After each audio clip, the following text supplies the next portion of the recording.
प्यारे बच्चों और दोस्तों, एक बार फिर से आप लोगों के सामने रीजनिंग की बहुत ही इंपॉर्टेंट और शानदार वीडियो लेकर के आए। इस वीडियो में दोस्तों इस टाइप के क्वेश्चन को हम लोग सॉल्व करेंगे जो कि आपके SSC, railway, bank, UP police constable और भी बहुत सारे गवर्नमेंट जॉब के एग्जाम में पूछता है। ये पार्ट 18 है। इससे पहले 17 पार्ट बना चुका हूँ। डिस्क्रिप्शन बॉक्स में सभी की लिंक मिल जाएगी, जाइए जाकर के वहाँ पर भी वॉच कीजिए। चलिए देरी न करते हुए अपने पहले क्वेश्चन से स्टार्ट करते हैं। यहाँ पर पहला क्वेश्चन काउंटिंग फिगर से रिलेटेड है। कह रहा है दोस्तों कि निम्न चित्र में त्रिभुज की संख्या ज्ञात करो। ये आपका फिगर दिया हुआ है, इसमें त्रिभुज की संख्या पूछ रहा है। कैसे हम सेकेंडों में निकालेंगे दोस्तों? अगर काउंट करेंगे तो काउंट करते ही रह जाएंगे और एग्जाम भी छूट जाएगा, यहाँ तक कि एक ही क्वेश्चन में सारी टाइम समाप्त हो जाएगी। तो चलिए इसका तरीका ट्रिक जानते हैं। यहाँ पर इस टाइप का देखिए, जब भी फिगर रहे और इसमें एक ये लाइन ड्रा हो जाए तो इसमें अगर कहे त्रिभुज की संख्या क्या होगी तो हम नंबर कर लेंगे 1 2 और इन दोनों नंबरों को ऐड कर लेंगे 2 1 3, यानी इसमें त्रिभुज की संख्या क्या हो गई? 3 हो गई। चलिए ठीक है, इसमें तो पता चल गया। अगर इस टाइप का वर्ग हो, ठीक है, वर्ग में इस तरीके से क्रॉस भी बना हुआ हो, यानी गुणा का भी चिन्ह बना हुआ और ऐसे प्लस का भी चिन्ह बना हुआ, तब क्या करेंगे? तब भी दोस्तों नंबरिंग करेंगे। 1 करेंगे, 2 करेंगे, 3 4 5 6 7 8, जितने खाने उतने नंबर इस तरीके से बना लेंगे। और जो मैक्सिमम नंबर होगा यानी कि 8 को क्या करेंगे? 2 से मल्टीप्लाई कर देंगे कि 8 दूना के 16 हो जाएगा। अब चलते हैं फिगर की तरफ। देखिए कैसे सेकेंडों में इसको हम उड़ाते हैं। यहाँ पर कह रहा है कि ये फिगर दिख रहा है बीच में, तो ये कैसा फिगर है? इसमें देखिए ये प्लस भी दिख रहा है और गुणे का भी चिन्ह दिख रहा है।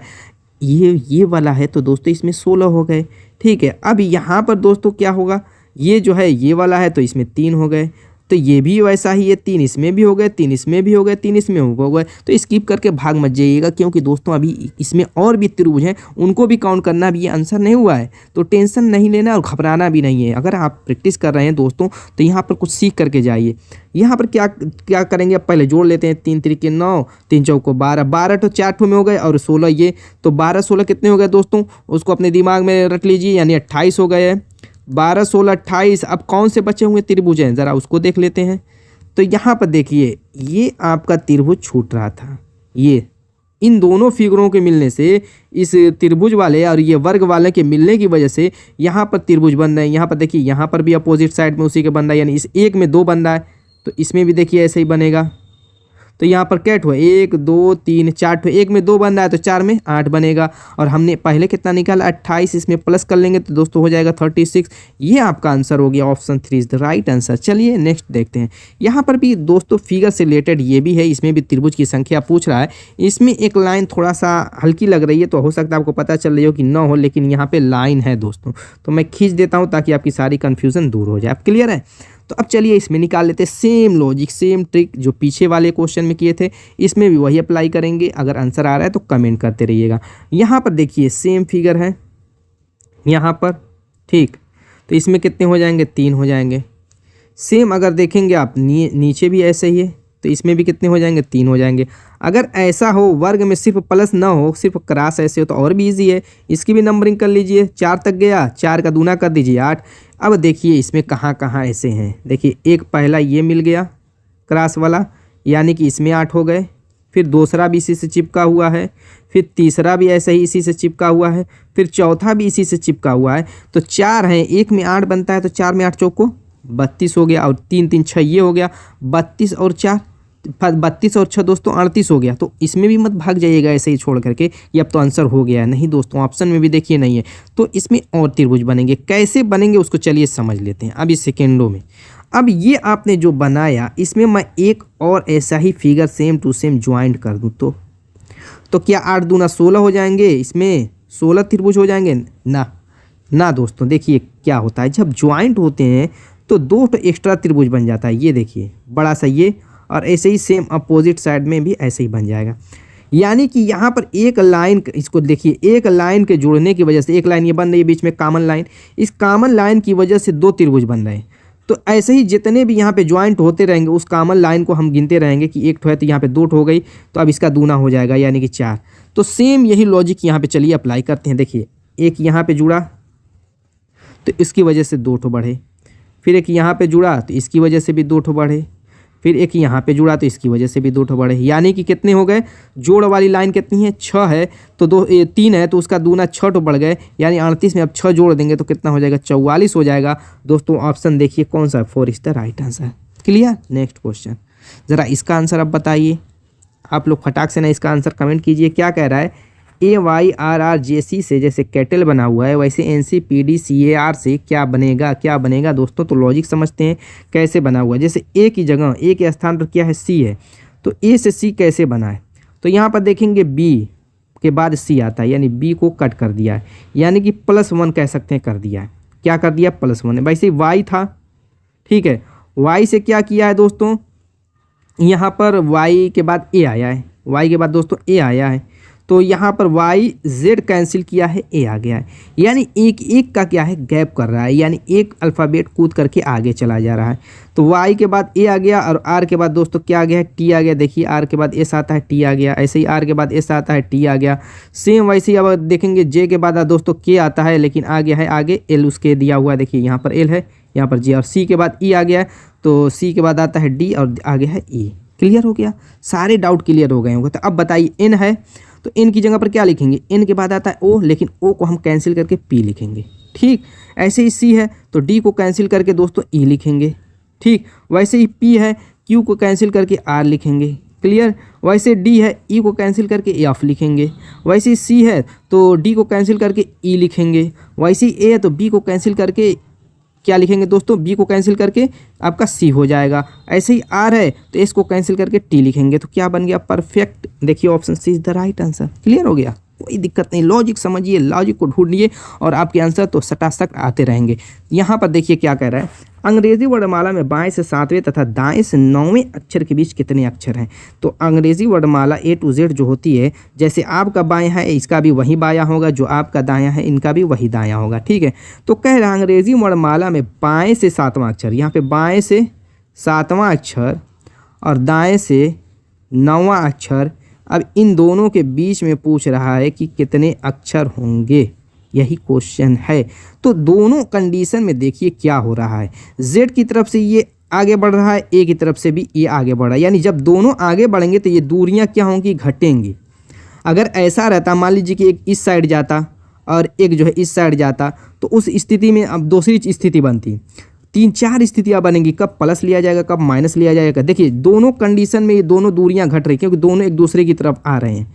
ये भी जेड से कह रहा है दाएं की तरफ जा रहा है, इधर भी कह रहा है कि ऐसे बाएं साइड में जा रहा है, तो दोनों की दूरियां कम होंगी। जब दूरियां दोनों की कम होंगी तो उस कंडीशन में 26 में से दोनों को घटाएंगे, 26 माइनस 7 9 7 16, 16 को घटाएंगे, ठीक। इस कंडीशन में अगर कहता 7 इधर की बात करता और 9 मान लीजिए इधर की बात करता, तो जो ये बढ़ रहा है, जो बढ़ रहा है उसको तो प्लस करते और जो घटेगा उसको माइनस करेंगे। क्लियर है, ये अगर दोनों उल्टी दिशा में जाता तो दोनों कंडीशन में हम प्लस कर देते, क्या करते, प्लस करते। तो वो कब किससे प्लस करते, जरूरी नहीं कि 26 ही होगा, तो हर तरीके का क्वेश्चन होता है, अलग अलग टाइप का बनता है। तो इस क्वेश्चन में दोस्तों कन्फ्यूजन नहीं, चलिए छोड़िए सारी कन्फ्यूजन छोड़िए, इसमें हमें क्या करना है, 9 7 को जोड़ना है 16 को और 26 में से घटा देना, आएगा 10, यानी 7 और 9 जो अल्फ़ाबेट होंगे उनके बीच में 10 अल्फ़ाबेट बचे होंगे, यानी option D is the right answer. Clear है, आगे कह रहा दी गई प्रतिक्रियाओं में से कौन सा निम्नलिखित का एक सार्थक कम होगा। सार्थक कम नहीं होगा बल्कि क्रम होगा। क्लियर है, तो इसको क्रम में व्यवस्थित चलिए कर देते हैं, कैसे इसका क्रम बनेगा। तो इधर उधर क्रम दिया हुआ, पहले इसको पढ़ लीजिए क्या दिया हुआ, कोष्ठ कीट, लार्वा कीट, अंडे। तो ये बायोलॉजी का क्वेश्चन है, आप लोग पढ़े होंगे, बहुत ईजी है, बहुत शानदार है। तो सबसे पहले बनता क्या है, कीट बनने से पहले सबसे पहले जैसे आप पैदा होते हैं तो शिशु के रूप में पैदा होते हैं, तो कीट के क्या होते हैं, अंडे होते हैं। पहले क्या होता है, चौथे नंबर वाला अंडा बनता है। अंडा से क्या बनता है, कीट का लार्वा बनता है, यानी दूसरे नंबर वाला। लार्वा से कोष्ठ कीट यानी प्यूपा बनता है, यानी 1 नंबर वाला, और उसके बाद कीट बनते हैं पूरी तरीके से, यानी 3 नंबर वाला। ये होगा सीरियल क्रम, यानी कि 4 2 1 4 2 1 3, ऑप्शन सी। चलिए अगला देखते हैं, विषम युग्म छाटिए। क्या कह रहा है, चलिए फटाक देना छाट लेते हैं। कह रहा है कि कप्तान टीम यानी टीम का कप्तान होता है, बॉस गिरोह यानी गिरोह का बॉस होता है, प्रधानमंत्री मंत्रिमंडल यानी मंत्रिमंडल का प्रधानमंत्री होता है, प्रधानमंत्री जो है बॉस टाइप होता है। तो यानी एक तरीके से कह सकते हैं एक टीम दिया हुआ है और उसका एक जो है बॉस दिया हुआ है। जैसे टीम का कप्तान बॉस होता है, वैसे गिरोह का बॉस होता है, मंत्रिमंडल का बॉस प्रधानमंत्री होता है। तो क्या ट्रूप का कलाकार होता है, बिल्कुल गलत है दोस्तों, यानी ऑप्शन डी एक विषम है, बाकी सब सही है। नेक्स्ट, अब यहाँ पर देखिए दोस्तों, इसका आंसर कमेंट कीजिए। तो कह रहा है कि जल का संबंध जैसे संवहन से वैसे अंतरिक्ष का संबंध किससे होगा। अभी आप कहाँ थे, लार्वा वाले में, कीट वाले में, बायोलॉजी में। अब कहाँ आ गए हैं, केमिस्ट्री समझिए या फिजिक्स में, दोनों में थोड़ा थोड़ा ये चैप्टर मिल जाएगा कक्षा 9-10 की बुक में। यानी कि ऊष्मा का संचरण का यह हिंट दिया हुआ है, यानी जल में ऊष्मा का संचरण संवहन द्वारा होता है। किससे होता है? आप जानते हैं कि ऊष्मा का संचरण 3 तरीके से होता है। एक होता है संवहन, एक चालन होता है, एक संवहन होता है, एक विकिरण होता है। ये 3 टाइप के होते हैं। तो जल में जो होता है वो संवहन द्वारा होता है। वैसे अंतरिक्ष में ऊष्मा का संचरण किस विधि द्वारा होता है? बताइए फटाक किस विधि से होता है? आप कहेंगे विकिरण, बिल्कुल, क्योंकि जो सूरज की किरणें हैं वो किस विधि द्वारा आती हैं? आप कहेंगे विकिरण से आती है। तो वही चीज़ होगी अंतरिक्ष की बात जब होगी तो। क्लियर? Next question. अब यहाँ पर देखिए 7 5 8 4 है, 5 3 6 2 है, तो कैसे यहाँ पे बनेगा? ये लॉजिक जो इन दोनों में है वही लॉजिक ढूंढनी है और यहाँ पे फटाक देना। इसका आंसर आपको कमेंट करना है, मैं तरीका बता। देखिए 7 5 8 4 न किसी का वर्गमूल दिख रहा है न किसी का घनमूल दिख रहा है। तो करेंगे क्या कि 5 3 6 2 को घटा देंगे इसमें से। ठीक है, तो घटाएंगे तो यहाँ पर देखिए 2 है 2 है 2 है 2 है, देखिए 2 2 2 क्या आ गया? 2 2 2। तो इसमें क्या करेंगे दोस्तों, यानी कि इसमें से 75 84 में से 22 22 घटाए होंगे तो 53 62 आया होगा। यानी 46 73 में से 22 22 घटाएंगे आप भी और इसका आंसर कमेंट कर देंगे। क्लियर? नेक्स्ट सीरीज़ वाला क्वेश्चन। यहाँ पे कह रहा है कि सीरीज़ का ये जो पैटर्न गायब है वो क्या, वहाँ पे क्या होगा? तो सीरीज़ को पहले समझते हैं कैसे बढ़ी। जैसे 8 से 15 हुआ, उसके बाद 24, उसके बाद गायब है, उसके बाद 48 है, उसके बाद 63 है। तो यहाँ पर 8 से 15 का मतलब +7 हुआ है, 15 से 24 का मतलब +9 हुआ है। मिसिंग नंबर में हमें पता नहीं, 48 है तो मिसिंग नंबर है ही नहीं, तो वो भी नहीं पता। तो नेक्स्ट देख लेते हैं। 48 से 63 बना है +15। क्लियर? इतनी चीज़ों से तो हम निकाल लेंगे। देखिए 7 हुआ है, 9 हुआ है, 7 9 दोनों विषम संख्याएं हैं। देखिए 7 9 क्रमागत है, ये भी नहीं। 7 से 9, 9 से यहाँ पर देखिए 15 है, यानी कि हर 2 2 के गैप में होगा। जैसे 9 से यहाँ पे 11 का गैप रहा होगा, यहाँ पे 13 का गैप रहा होगा, तभी तो यहाँ पे 9 का रहा होगा। इतना तो क्लियर हो गया, इतना क्लियर हो गया कि 7 9 11 13 15 के हिसाब से ये सीरीज़ आगे बढ़ रही है। क्रमागत 7 से क्रमागत विषम संख्याएं जोड़ी जा रही हैं इनमें। तो 24 में यहाँ पे क्या जोड़ेगा? 11, तो यहाँ पे 35 आ जाएगा। अब 35 और 48 में अंतर 13 का आना चाहिए, बिल्कुल 13 का अंतर आ रहा है, यानी कि यहाँ पे हमने क्या ढूंढ निकाला? 35। ऑप्शन देखिए इज द राइट आंसर। कोई दिक्कत? नेक्स्ट क्वेश्चन चलिए आप देखते हैं। यहाँ पर दोस्तों क्या कह रहा है? यहाँ पर भी मिसिंग नंबर, इसका तो कमेंट आपको करना है, मैं तरीका बता देता हूँ। कह रहा है 5 है 8 है 5 है 1 है 7 है, तो कैसे बनेगा? 4 है 7 है 6 है 1 है 9, कैसे बनेगा? ज़रा दिमाग लगाइए तो दोस्तों, कैसे बनेगा? देखिए अगर दूसरे टाइप से सोचें, मैं कहूँ कि 8 5 मैं न सोच करके इसको 85 सोचूँ, इसको एक साथ न सोच करके 17 सोचूँ, तब क्या कुछ बनेगा? बिल्कुल बन जाएगा। यहाँ पे देखिए 17 और 5 का गुणा करूँगा तो ये 85 मिल जाएगा। ऐसे ही 7 6 9 सोच करके 76 सोचूं और इसको 19 सोचूं तो 19 चौको 76 हो जाएगा। यानी कहने का मतलब ये है कि अब यहाँ पर अगर x मान लिया जाए तो x का 13 में गुणा करने पर 91 आना चाहिए। यानी कि यहाँ की वैल्यू x निकालने के लिए 91 में 13 से भाग देंगे तो ये वैल्यू आ जाएगी। तो इतनी तो सारी चीज़ें मैंने हिंट कर दी, बस कमेंट कीजिए। नेक्स्ट इसका भी आंसर आपको कमेंट करना है। जैसे यहाँ पर देखिए 1 2 5 3, ठीक, 4 1 2 4। तो पहले तो हम देखेंगे कि क्या ये बन रहा है या ये बन रहा है। ठीक है, तो 1 2 3 जोड़ेंगे 6 आएगा, घटाएंगे 0 आएगा, गुणा करेंगे कुछ नहीं आएगा। अगर ऐसे जोड़ें तो जैसे यहाँ पर देखिए 2 1 है और 5 है, तो 2 1 अन्य 2 2 और 1 का गुणा कर दें और उसके बाद जो है 5 है तो 5 में से 2 1 का गुणा करके घटा दें तो 3 आ रहा है यार। ठीक है 3 आ रहा है। क्या लॉजिक? देखिए 2 पैटर्न इसलिए दे रहता है एग्जामिनर कि लॉजिक क्या सही है कि नहीं, इसमें आप चेक कर सकते हैं। जैसे अब वही चीज़ सेम काम यहाँ पर करेंगे तो क्या करेंगे? 4 1 अन्य 4 गुणा करेंगे और 2 में से घटाएंगे 4, बिल्कुल नहीं, ये तो गलत वैसे ही हो गया। तो अब देखिए एक और चीज़ हो कर सकते हैं आप, क्या कर सकते हैं? आप देखिए 2 1 3 5 3 8 3 11, सबको मैंने ऐड कर दिया, क्या आ गया? 11। ऐसे ही यहाँ पर भी सबको ऐड कर दें, 4 2 6 6 1 7 4 11, यानी कि सबको हमने क्या कर दिया? ऐड कर दिया। तो 11 इसमें भी आ रहा है, 11 इसमें भी आ रहा है, यानी इन सबको ऐड करने पर भी दोस्तों कितना चाहिए? 11 आएगा। क्लियर है?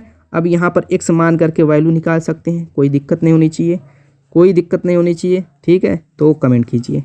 चलिए नेक्स्ट, ये क्या कह रहा है दोस्तों? ये तो आपका सीटिंग अरेंजमेंट का क्वेश्चन है। कह रहा है 6 व्यक्ति P A V K J तथा C एक पंक्ति में उत्तर की ओर मुख करके बैठे हैं। जब उत्तर की तरफ मुख करके बैठे रहेंगे तो जो आपका दायां है उनका दायां होगा, जो आपका बायां है उनका बायां होगा। बस इतना समझिए, जो आपका दायां है उनका दायां होगा जब उत्तर की तरफ मुख करके बैठे रहेंगे। तो आगे कह रहा है C V के तुरंत बाईं ओर है। कह रहा है कि C जो है वी के तुरंत बाईं ओर है। अब वी को यहाँ रखेंगे तभी तो इसके बाईं ओर, देखिए बायां मैंने दिखा दिया इधर है, तो वी का बायां किधर होगा, इधर ही होगा। तो तुरंत यानी इनके बीच में कोई बंदा नहीं है, वी के तुरंत बाईं ओर सी है। उसके अलावा आगे कह रहा है कि जो कि पी के दाईं ओर से तीसरा है, जो कि पी के यानी पी है जो है इसके दाईं ओर से तीसरा है। तो यहाँ पर एक जगह खाली है तभी तो इसको तीसरा बता रहा है, वरना दूसरा कहता, ये भी या जस्ट कहता। क्लियर इतना, यानी यहाँ पे हमें एक जगह खाली है, किसकी जगह खाली है अब ये नहीं पता, बस अभी इसको पी को यहीं पे सेट हम कर लेंगे एक जगह छोड़ करके, इसलिए कि पी के दाईं ओर, दायां इधर है उसे तीसरा है। इतना क्लियर हो गया। आगे चलिए, जे के तुरंत बाईं ओर है। जे कह रहा है कि के जे को कह रहा है, जे को कि के तुरंत बाईं ओर है। देखिए जे के का बायां इधर है, तुरंत कह रहा है तो वही पोजीशन है, यानी यहाँ पे बीच में कोई जगह खाली नहीं रहेगी। ठीक है, किसी के स्थान खाली नहीं रहेगा। तो जे के तुरंत बाईं ओर है तथा किसी एक छोर पर है। तो यहाँ पर मान लेते कि आखिरी छोर था, जे वहीं पे है, इस बाएँ वाले आखिरी छोर पर जे है। अब आगे कह रहा है ए के तुरंत बाईं ओर कौन है।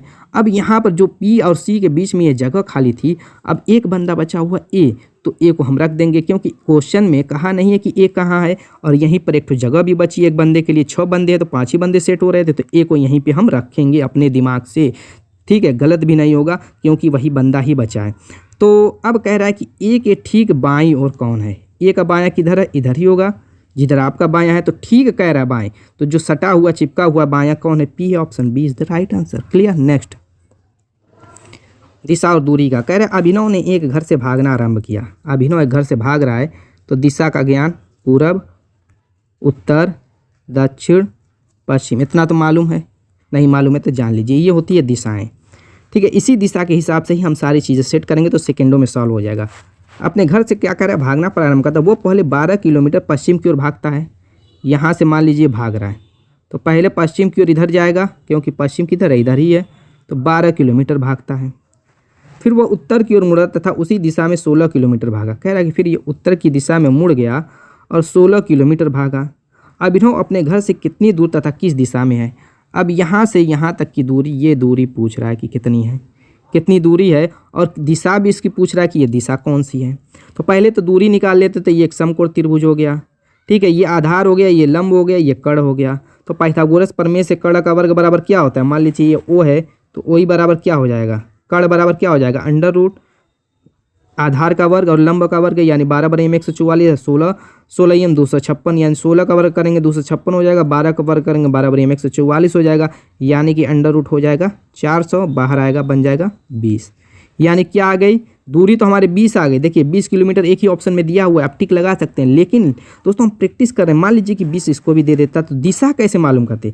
अभिनव अपने घर से कितनी दूर तथा किस दिशा में, 2 क्वेश्चन कर रहा है, दिशा भी पूछ रहा है, दूरी भी पूछ रहा है। दूरी तो हमारे 20 आ गई, ऑप्शन एक ही था। एग्जाम में बैठे रहेंगे तो दोस्तों टिक लगा के आगे बढ़ जाइएगा, लेकिन यहाँ पे चूंकि हम प्रैक्टिस कर रहे हैं, अगर ऐसा क्वेश्चन दे दे जैसे 13 13 13 सब में 3 ठो में दिया था, अगर 13 आ गया होता तो तब तो दिशा निकालनी पड़ती। तो यहाँ पे दिशा को भी जान लीजिए कैसे निकालेंगे।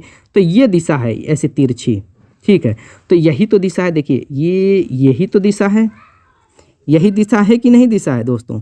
यहाँ पे ये पश्चिम था, ये पश्चिम था, तो पश्चिम से ये आपकी है कड़ वाली दिशा। तो अब जब 2 दिशाओं के बीच में रहे, जैसे उत्तर और पश्चिम के बीच में, तो उसका नाम उत्तर पश्चिम होगा। सीधी रहेगी तो आप उत्तर या पश्चिम या दक्षिण, एक सीधी रहेगी तो दे सकते हैं उसका नाम, लेकिन जब तिरछी हो जाएगी बीचों बीच, तो उन दोनों दिशाओं के बीच में, जिन 2 दिशाओं के बीच में, उसी का नाम देंगे। जैसे उत्तर पश्चिम है तो उत्तर पश्चिम, देखिए उत्तर पश्चिम लिखा भी है यहाँ पे। तो इस तरीके से तिरछी वाली दिशा निकालते हैं। क्लियर। नेक्स्ट, ब्लड रिलेशन क्या कह रहा है, ए बी और के की माता है। कह रहा है कि ए कोई है, कह रहा है कि बी और के, बी की भी माता कह रहा है, के की भी माता कह रहा है, इसकी भी माता है और इसकी भी। क्लियर। आगे कह रहा है डी ए का पति है। डी कह रहा है कि इस ए का पति है। क्लियर। ई डी के भाई का पुत्र है। ई नाम का कोई बंदा है जो कि डी का कोई भाई है। यहाँ पे प्लस के रूप में ऐसे मैं मान लेता हूँ कि ये भाई है, इसका क्या है, ये पुत्र है। जब इसका पुत्र है इसके भाई, डी के भाई का, तो डी का क्या लगेगा, आप कहेंगे भतीजा लगेगा। अब ये चूंकि पत्नी है, ए क्या है, डी की पत्नी है, तो ए का क्या लगेगा, ए का भी भतीजा ही लगेगा, कुछ और तो लगेगा नहीं। तो आगे कह रहा है ए का ई के साथ क्या संबंध है। ए और ई का संबंध पूछ रहा है, तो अब बताइए ए का ई के साथ संबंध पूछ रहा है, तो जब ई जो है ए का भतीजा होगा तो ई का ए क्या लगेगा, चाची लगेगी, आंटी लगेगी, यही तो लगेगी। भतीजा क्या होते हैं? चाचा होते हैं, चाचा भतीजा का रिश्ता होता है। Option C is the right answer. तो चलिए दोस्तों नेक्स्ट क्वेश्चन देखते हैं। यहाँ पर देखिए इस क्वेश्चन का आंसर आपको कमेंट करना है।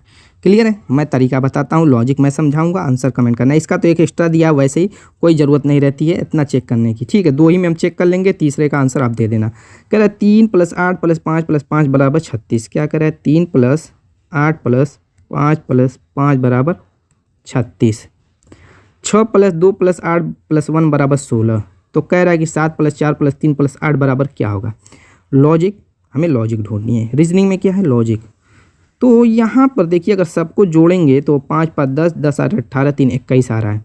8 अगर गुणा करेंगे तो 8 × 3 = 24, 50 × 25 नहीं। हाँ, एक काम कर सकते हैं, देखिए अगर इनको हम जोड़ दें, ठीक है, बस इस चिन्ह को प्लस की जगह गुणा बना दें, सेम टू सेम हर चीज़ रहेगी, सिर्फ इसी को हम गुणा कर दें ऐसे, तो 8 × 3 = 11 हो जाएगा, और ये प्लस है और 50 × 25, देखिए 11 × 25 = 36 हो जाएगा।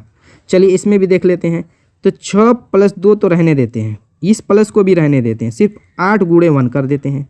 तो 6 × 2 = 8 हो जाएगा, 8 × 1 = 8 हो जाएगा, 8 × 8 = 16 आ गया। क्लियर है? देखिए 16 है। तो दोस्तों अब इसका आंसर आप कमेंट कर सकते हैं, कोई दिक्कत नहीं होनी चाहिए। तो दोस्तों उम्मीद है एक वीडियो पसंद आएगा, मिलेंगे इसे शानदार धमाकेदार टिप के साथ नेक्स्ट वीडियो में, तब तक के लिए बाय बाय।